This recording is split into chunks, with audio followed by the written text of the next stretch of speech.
recap video that the team just put out, you're always going over to the sideline after the guys make a big play. It's not just a dab, it's not just a good job. You're giving them hugs. Why is that important to you to show them that type of love? I can't help it. Probably being Italian, that's a tough. I grew up like that, man. The reality is, we're like that all the time. It's kind of the way it is here. It's the way I was raised, and I mean that sincerely. Like, I probably just interact with people like that a lot. But yeah, I mean, I love coaching these guys, and we definitely have a brotherhood, you know, on this team and in that room, in the unit room. They're hard guys, you know, not to enjoy being around. And they're really just a bunch of great dudes. And that's really kind of the culture here. When you got to prepare for 3 quarterbacks and they all kind of play the game a different way, yeah, how does that kind of change your prep week? You just sleep less pretty much. No, but no, yeah, there's you know, 3 different guys who, when you watch them, have all done a good job. And coached against Fields and Taylor before, so both of those guys are really, I mean, they're elusive in there, and they've both done a really good job. And having coached against them in games past, you know, they made it hard on us. So I got a ton of respect for those guys, and I thought they did, you know, a good job rallying in the game the other day against Miami, and, you know, did a bunch of good things also, you know, with the young guy. How beneficial is it to have that game of Cook, because there was nothing before? Yeah, just to be able to see him, for sure. You know, see him operate against the Dolphins the other day. I thought he did a good job. He hung in there, made some really good throws, and, you know, kind of got them going as the game progressed. So, but that was really important to be able to watch him a little bit. Matt Dickerson got out 32 snaps last week. How much has he come along, and what does he provide to your front? He's a great story because he's a guy who's just gotten better every day. And I mean that, like, throughout his career, you know. He's progressed a ton. And really, you know, when you watch Matt and really watching him in practice, that's really, for us, we're like, man, he's done such a great job. Even when he was playing scout defense, he was getting after it, competing every play. And that kind of gave us even an even better look at him, you know, what he's capable of doing. He's been able to do that out there in the games on Sundays for us. So credit to him. I mean, a lot of the work that he put in, it jumped out to us throughout the season. And that's why he's out there and why I feel like he's having the success he's been having to this point. What did it say about Trayvon just to get himself ready for that game last week? What did it mean to have him back? Yeah, he's a huge boost for us, obviously emotionally, you know, and physically. Trey's a guy, like, if he can play, he's going to play. You know, he's not looking to miss any time. He's doing everything he can to get ready. And he's played through a lot this year in particular, you know, his wrist, his knee, everything. He's a great dude. I know I've said that a million times up here, but he's what we really want to be on this team, what we want to be about. You know, tough guy, does his job, loves his teammates, plays with emotion. I think one of the things that jumped out to me about Trey the other day was him turning and running to the ball. You know, perimeter plays, him turning and, you know, trying to strike somebody, you know, as hard as he can within the confines of the rules and, you know, play good, clean football. But he sprints around every play, and we value that tremendously. And what do you like about the times that you guys have been able to put him inside, kind of over the guard? What do you like about those snaps that you can see from him? Yeah, I think with Trey, moving him around, he's one of those guys where he's got so much flexibility because the thing about Trayvon, you could play him anywhere from a 3 technique out to a 9 technique, and you see, like, we drop him in coverage. He's about as talented as a guy as I've ever been around. You know, he can play defensive tackle. He plays 4 technique and does a great job on the tackle. He can play head up on the tight end, and you feel like you got an advantage there, and he can play as wide as a 9 technique. So moving him across the front has been something that's really helped us, not only in the pass game, but in the run game this year. And certainly in the pass rush, we feel like he can create matchups for us, and we can get him, you know, aligned with Josh or aligned with Eric or aligned with somebody else where maybe we can manipulate what we want with the protection. Devin Lloyd makes a play on the very first play from scrimmage on defense. Talk about the instincts as a linebacker for him to come out there and do something like that. It's a great word because that's exactly what he has. He has really good instincts, man. He, you know, a lot of that, though, I would say for Devin comes from the work he does. It's pretty tedious throughout the week. You know, even if you watched him in walkthroughs, his footwork, his hand placement, where his eyes are. They're not really bouncing around. So, if you were to stand behind the offense and watch him, I think his eye progression is really, really good every play. That jumps out to me in preparation. If he's entering into a block, he's entering near foot, putting himself in a position to be hairline under chin and strike with his hands, so he can come back and finish the play and tackle the football. So he's repping those things at all times, whether it's the individual work, the walkthrough, going into practice in the live setting, and then he's been able to take that out there on Sunday. So it's really, yes, he's got tremendous instincts, but he's building that every day in the film room and out on the field. So it's great to see him be rewarded for that. Sure got Murray back this week. Got in and made a huge forced fumble right there.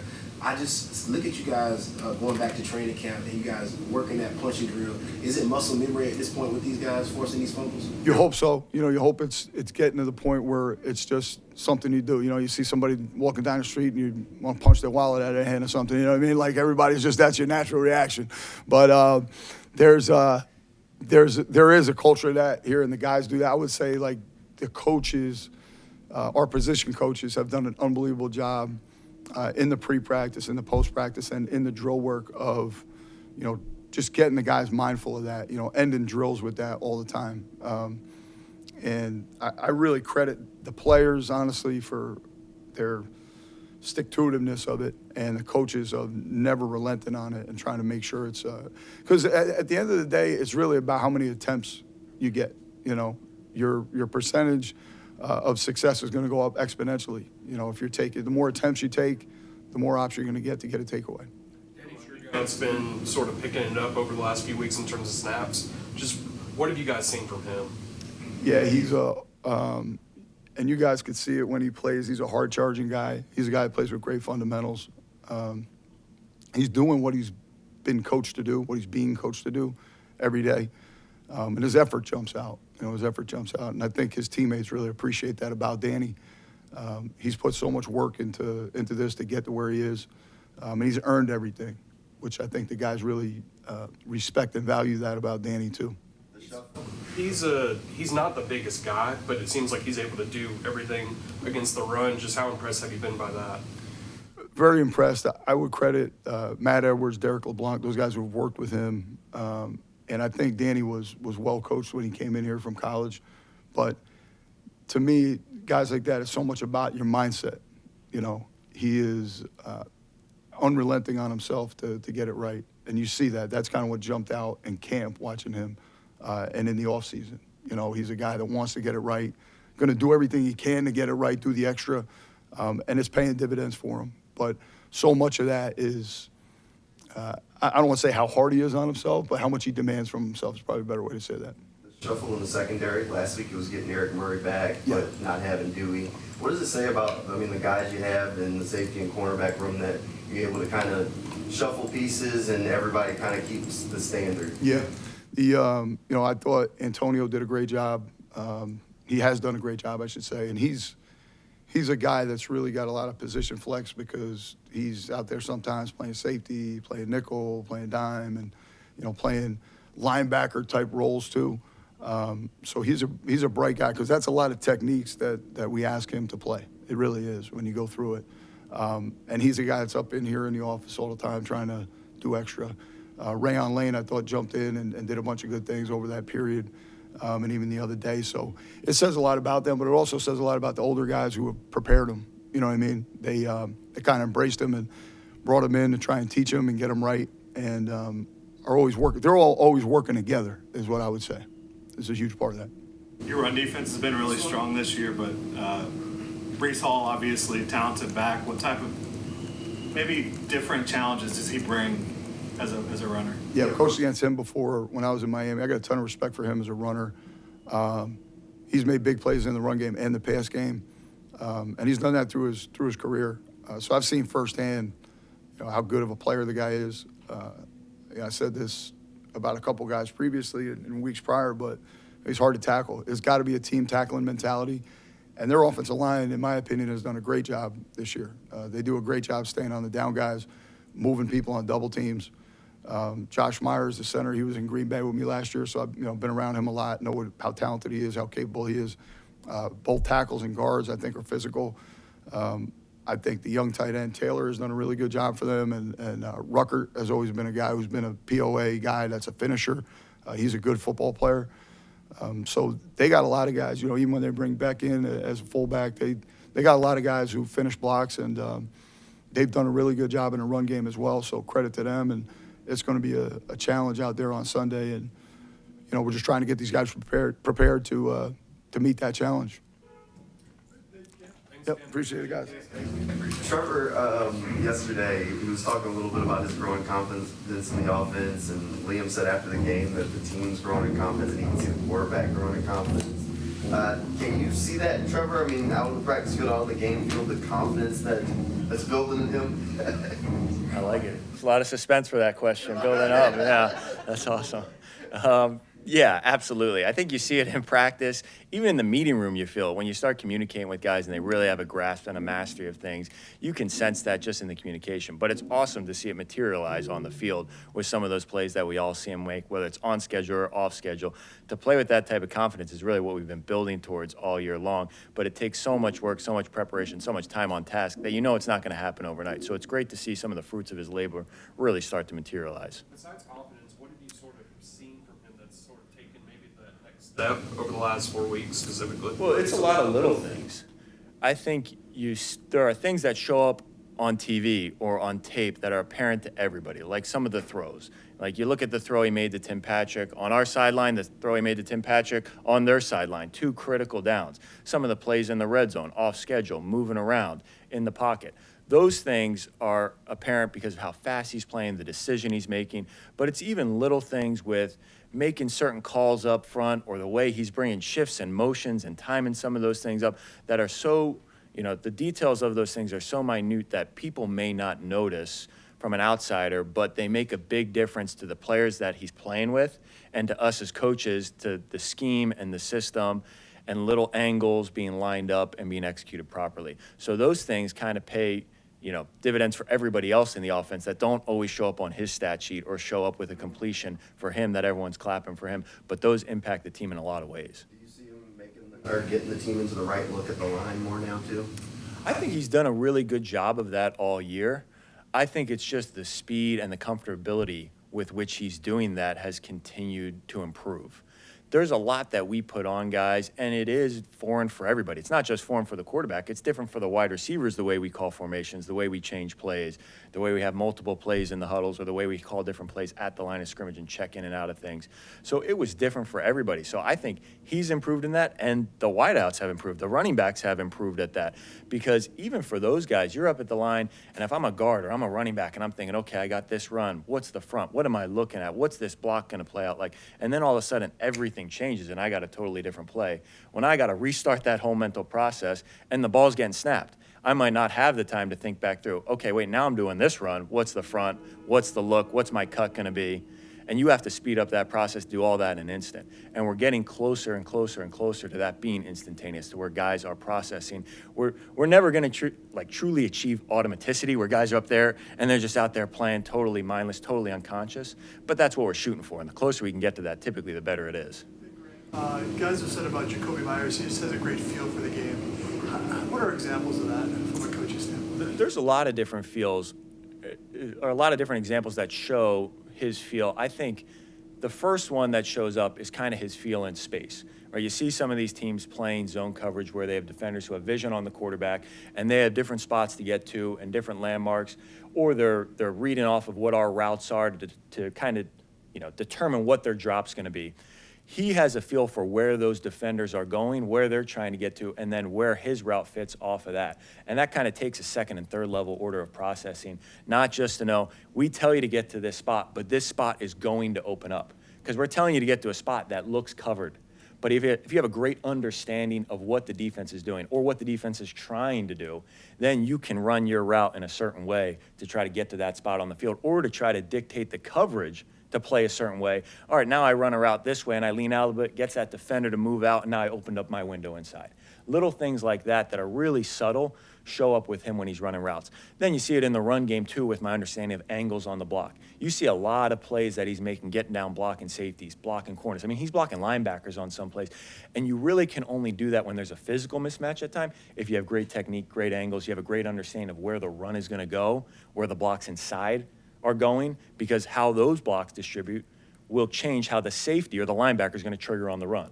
Right, because they're keen. He knows, okay, the safety is keen, the tight end, or the safety is keen, the tackle. The tackle does this. This is the safety's response going to be. And because he's responding like that, I have to take this angle. That's a really high level, series of thought to be able to go out there and play fast and execute that type of block for just a simple run play. But to be able to process all of that so fast does require really a special feel for understanding the game of football and just a feel for space out there. I love the concept, speaking of Jacoby Myers' touchdown down there in the red zone. Could you walk us through that? Because I seen it, without giving away too much of your stuff. Yeah. I mean, it was really, that's another great play. And really, he had one in Tennessee the week before, too, with a great understanding of space with those guys where they know, hey, a coverage is going to distribute a certain way. Let me get to this spot. And even the week before in Tennessee, like that one I'm talking about, he feels a defender drop out, and you probably notice on there, he feels that guy drop out, feels that space, and let me just sit down right now. Where it's tough on those type of routes because you give him a certain landmark and say, hey, the open space is probably going to be from here to here, right? Like maybe you say it's between the hashes or it's from the hash to the numbers. Well, that's a lot of space that it could be open. So there's some gray area in there, and they got to be able to distinguish or on the fly make that decision and be decisive and sit down. It's extra impressive in the red zone because everything happens so fast down there. You'll see Trevor is separating his hands. He's starting the process of throwing before Jacoby is actually coming out of his break, before Jacoby is looking for the ball on some of these touchdowns he's had. And really, even some of the deeper plays he had on some of the in-cuts and some of that stuff too, he's counting on Jacoby to be at a spot. So the connection between those guys and the understanding where they're getting to is really the key to what makes those plays so successful. When you have a bad weather game, lots of rain, and there's drops and, some ball security things, do you just chalk it up to that's going to happen in these types of games, or is there like specific teaching points from those things? Well, the rain and the elements in general will always, in a sense, expose your fundamentals or exacerbate the effects of your fundamentals or the impact of your fundamentals. So if guys are playing with poor footwork, it's going to result in guys slipping and ending up on the ground. Where in the turf, it may end up, in a dry turf, it may end up in a slight stumble or a slight misstep, or you're not as quick off the line. So it kind of exacerbates all of the issues that show up with poor fundamentals. So the first priority is getting us back to clean fundamental football. Same thing really comes true with catching the football. Proper framing of the catch, seeing it all the way in, the proper tuck, all those things you talk about just come to life. They're always important, but now they're just highlighted in those weather elements. Then for our standpoint as a coach, we never want to just chalk up a mistake and say, oh, well, it's going to happen and kind of put our hands up. We're going to always try to call the game or dictate the game in a way where we stay out of situations where we have to put guys in a spot where you could have those drops, you could have those plays that are a little more difficult to execute in the rain and elements. You want to have enough in the game plan, especially going into a game where you know it's raining, where you can get to plays and say, we can execute these, rain, shine, wind, hail, whatever. We feel good about getting these done. Now, credit to the guys. We go out there and practice with the wet ball and do a bunch of different things to simulate the elements, but it's a whole different beast to go out there and do it in the game. And I thought the guys handled it at a high level. How do you deal with a guy like Tootin, put the ball on the ground last week, make sure that you keep his confidence high? Yeah, that's a great point about keeping the guys' confidence high. We always, whether it's ball security, reads, pass protection, we're always a process-oriented approach. So with that, we cannot go too high, too low on the results, right? We know the process will drive the results, but we're not going to live and die by those results because it's the process for all the guys that we control. So knowing that, we just have Tootin, just like everyone else, go right back to the process. He's got thousands and thousands and thousands of reps of proper ball security, and we're going to continue to practice those habits over and over and over and over again for the backs, the quarterbacks, the receivers, the tight ends. Everyone's going to practice proper ball security every single time they catch or touch a football. That's no different for him. We're going to go right back to that process, and I got the confidence in him that he'll go out there and continue to do what he's done all season prior to that. Coach, how much of an advantages to deploy your tight ends in the run game. I see you have these guys lead blocking. Is this something that, you know, fundamentally you had already in your kind of DNA as a play caller before you got here? I think the group we have is especially unique that I don't know if any of us on the offensive staff have quite had the group that we have here, where we really have 4 guys who can do all those things you talk about.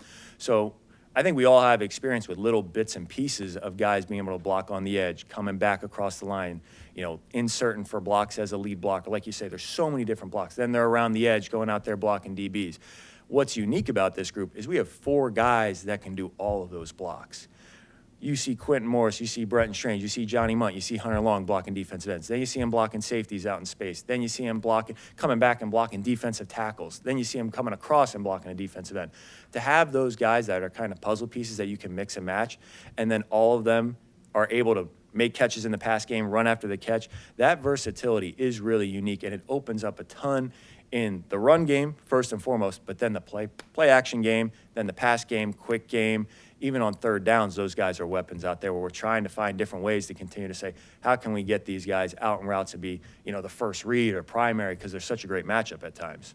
We've asked you about Cole Van Landen for weeks because of the different positions he's got slid in. Yesterday, Liam said he thinks that Cole Van Landen has done enough to be a starter. I mean, how much of a weapon is it to have a guy like that I mean, could basically start at a couple of different positions for you if need be? Huge, huge. In the NFL, I probably mentioned this a couple of times, you know you're going to go through the whole year and probably not be able to start the same 5 guys for every single snap for the whole year. So it's really important at that room specifically to have a unit of guys that you feel like can go out and start. It's awesome to see those guys actually do it and to have that confidence grow more and more that not only Cole, but some of those other guys who have gotten opportunities could truly go out there and start and play at a high level at those positions. Because whether you like it or not, at some point, we're going to need it. And we did need it. And he went out and, you know, kind of answered the bell as he went out there in multiple positions in different weeks and did it. So it's a testament to their preparation, their work, and it's a huge luxury for us as coaches to have that depth in that room. And not only to have that depth, to have that cohesion in the room where the guys who can start, you know, you got 8 guys, sometimes 7 guys, you can still feel good about a starting 5 no matter what the mix and match is. That's awesome.